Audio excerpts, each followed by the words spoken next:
But first to Ellie Harrison, who's the campaign founder of Bring Back British Rail. Good morning to you, Ellie.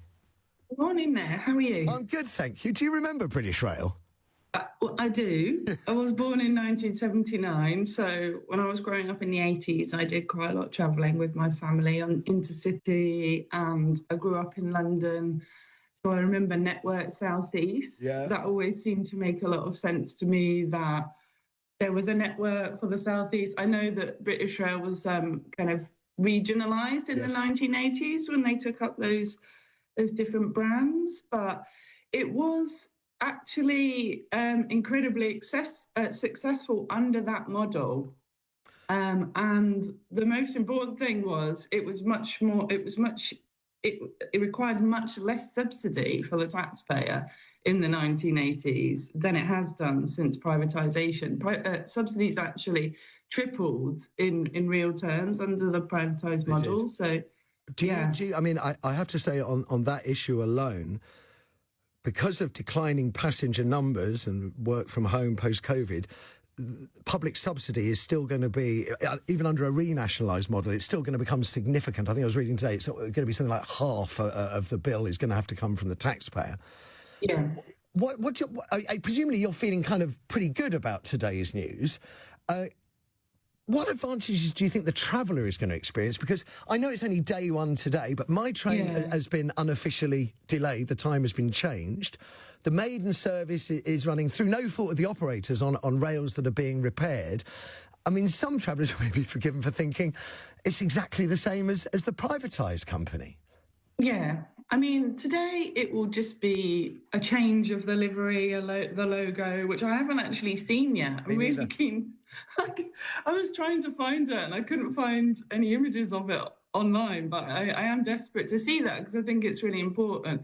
So today is just a tiny step in what is going to be probably a 3 or 4 year process to bring the railways back into full public ownership, because they haven't even introduced the railways bill into Parliament. That will be happening in the next month or so. So the real gains will come when they vertically integrate the railway, which means bringing the track maintenance and the train operations back together, because they were separated off by privatisation. That's why we have Network Rail, like doing the track maintenance, and we have the train operators, which have mainly been privatised, being run separately. And one of the big problems, of course, has been coordination of those things. So it's going to be at least another 3 years before it's all properly reintegrated. And then, of course, better coordination, cross subsidy, so busy train lines. I was going to say, if you'll forgive me, Ellie, I mean, I'm by no means am I going to be keeping this on file and dragging it up in 3 or 4 years' time to say Ellie Harrison, got this right or got this wrong. But 3 or 4 years from now, what's our railways going to be like? What are the ticket prices going to be like? What's the reliability going to be like? What is the stock going to be like? How do you foresee things changing?